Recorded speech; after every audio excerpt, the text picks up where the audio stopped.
एक बार बुद्ध कहीं अपने शिष्यों के साथ जा रहे थे। उन्होंने रास्ते में एक वृद्ध व्यक्ति को देखा। वो काफी दुखी प्रतीत हो रहा था। कभी वो जोर जोर से हंसता तो कभी रोने लगता, मानो जैसे कोई पागल हो। बुद्ध उस व्यक्ति के पास गए।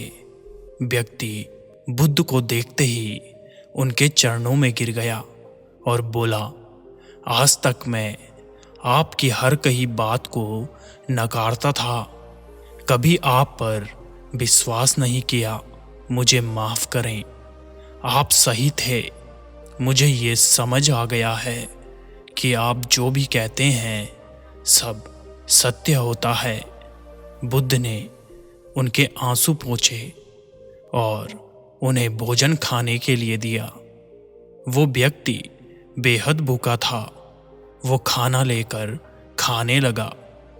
वो एक निवाला खाता और रोने लगता।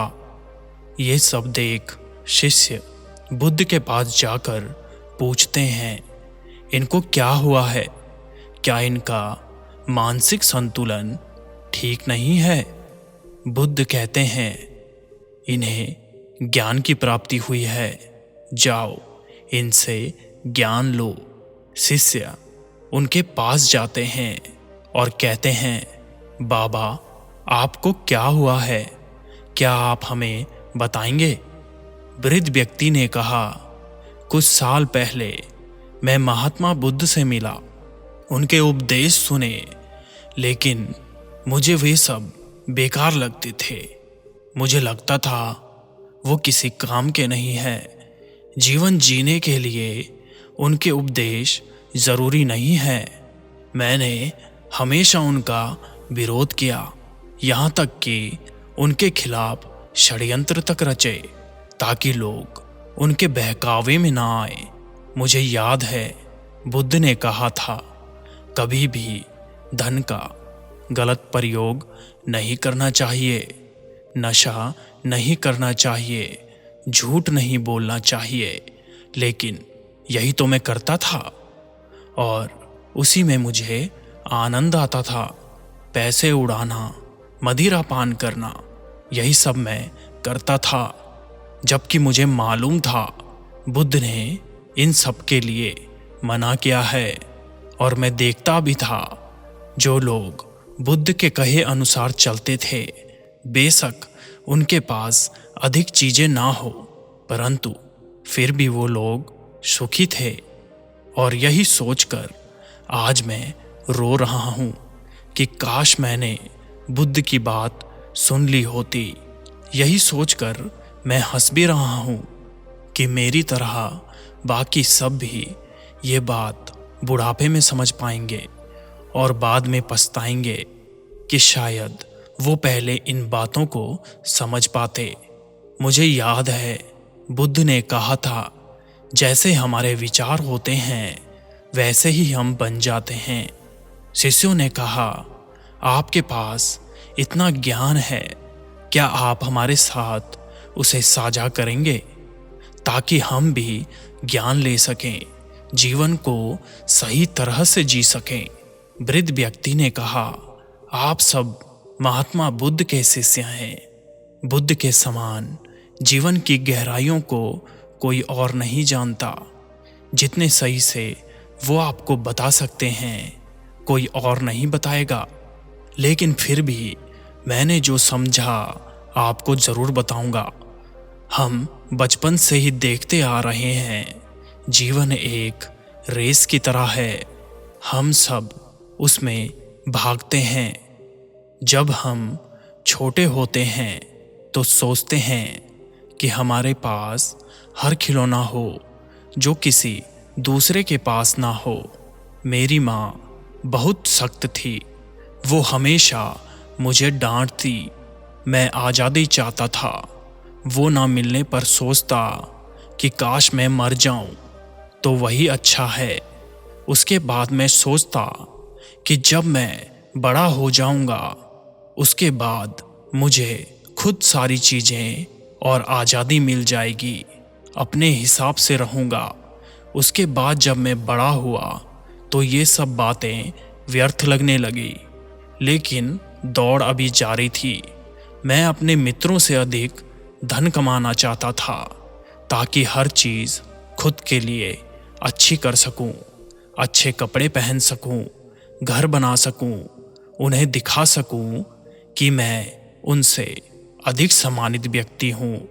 उनके लिए मैंने षड्यंत्र रचे, झूठ बोला, धोखा दिया, लेकिन ये सब करते मुझे कभी एहसास ही नहीं हुआ कि मैं गलत कर रहा हूं। कुछ समय बाद मेरे माता पिता ने मेरा विवाह कर दिया। जो लड़की मेरे जीवन में आई वो बहुत सुंदर थी। उसकी हर बात मुझे अच्छी लगती थी। मेरा वो हर चीज़ में साथ भी देती थी। बहुत समय होने के बाद मेरी कोई संतान नहीं थी।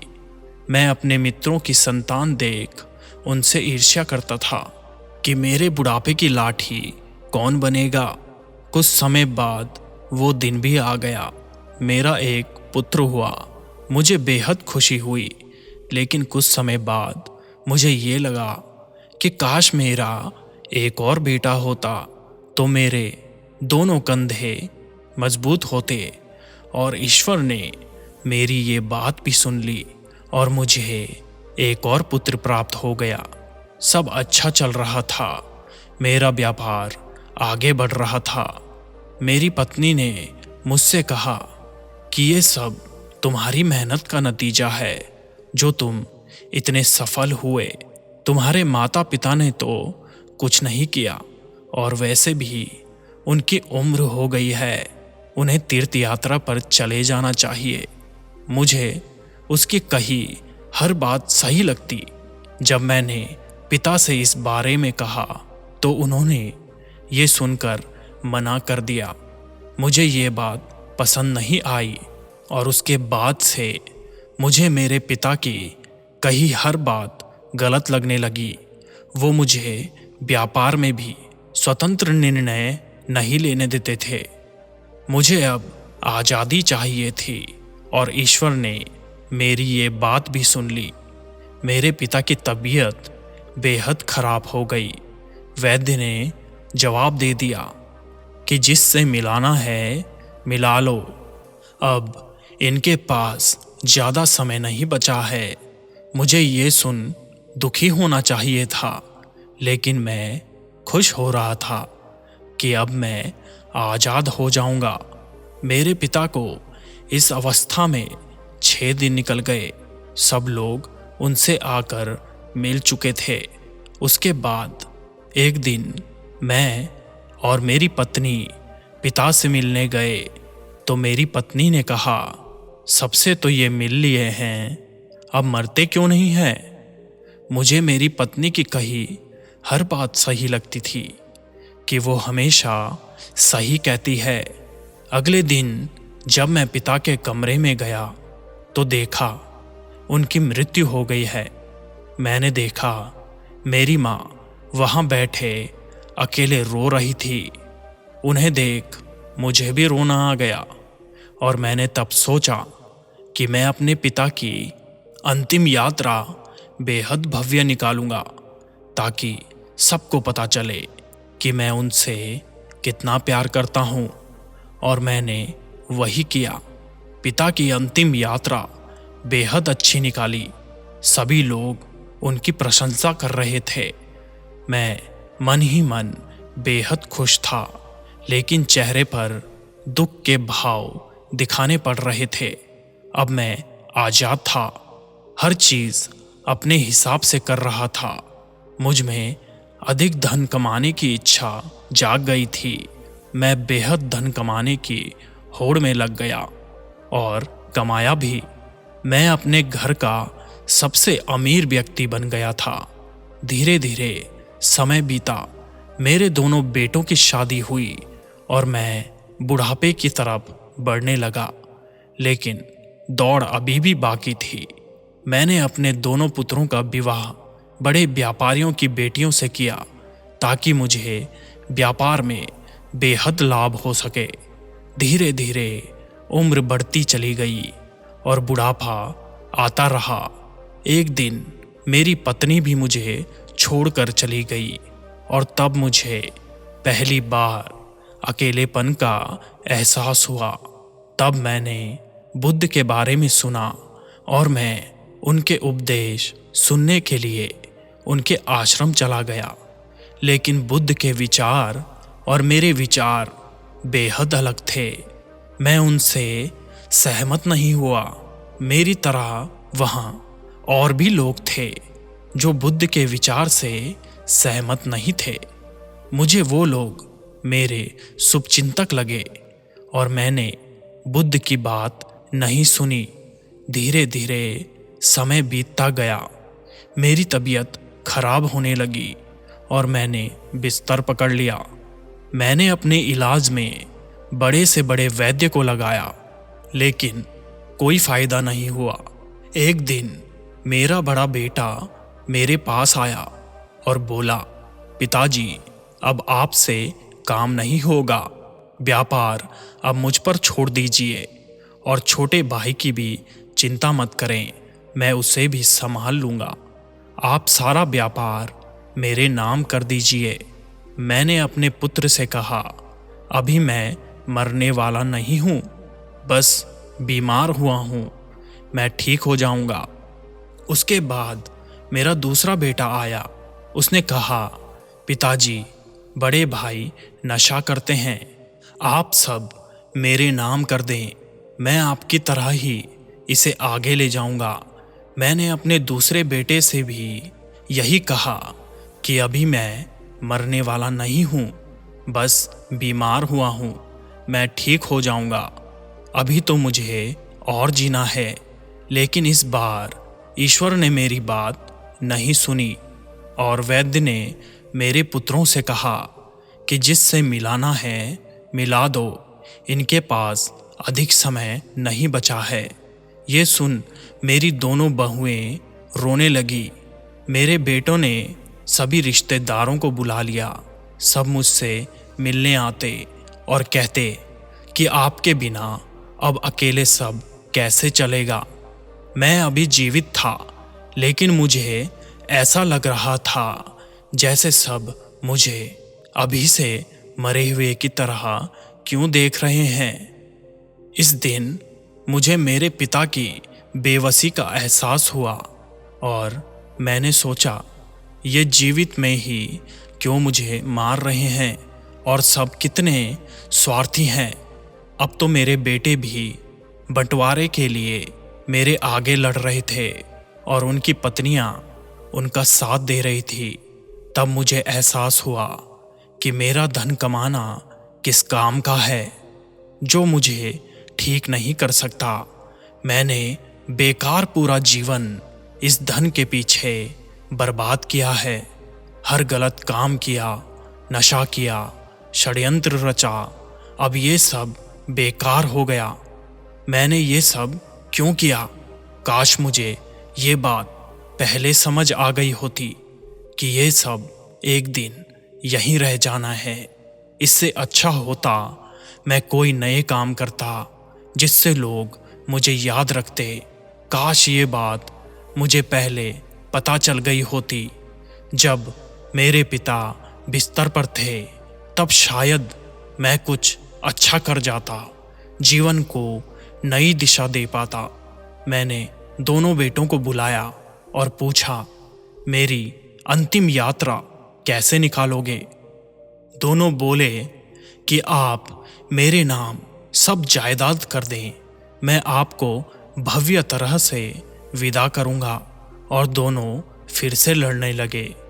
तब मुझे लगा कि ये सब मैंने किया, मेहनत मेरी, लेकिन सब छूट रहा है। ये कुछ भी अब मेरा नहीं है। सब मुझे छोड़कर गए। सबकी मृत्यु मेरे सामने हुई। मैं सबको शमशान ले गया, मेरी माता, पिता, पत्नी। लेकिन कभी ये नहीं सोचा कि एक दिन मैं भी यहाँ आऊँगा।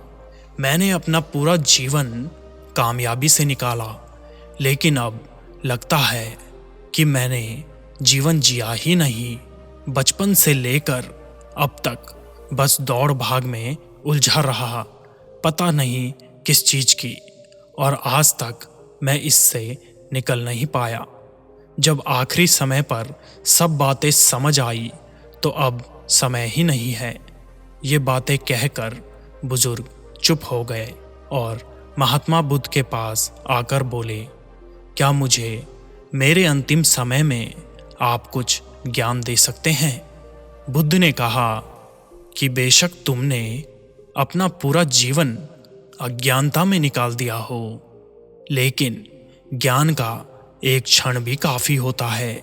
तुम्हारे पास अभी जो भी समय है वो ज्ञान से पूर्ण है। अब जो भी तुम्हें मिले, सांसें या फिर मौत, उसे स्वीकार करो। वर्तमान पर केंद्रित हो जाओ। जो भी तुम्हें मिले उसे खुशी से स्वीकार करो। जितना रहस्य जीवन में है उससे अधिक रहस्य मौत में है। जो खुशी जीवन दे सकता है उससे बड़ी खुशी मौत दे सकती है। केवल पूर्ण रूप से देखना, एक एक क्षण देखना, दुख मत करना, भूतकाल को भूल जाओ, भविष्य की चिंता मत करो। जो अभी है इस समय से इसी के साथ मिल जाओ। जो जागृति तुम में आई है, यही जागृति, यही ज्ञान तुम्हारी सहायता करेगा। दोस्तों, अगर कहानी पसंद आई हो तो वीडियो को लाइक जरूर करें और चैनल को सब्सक्राइब करना ना भूलें। नमो बुद्धाय।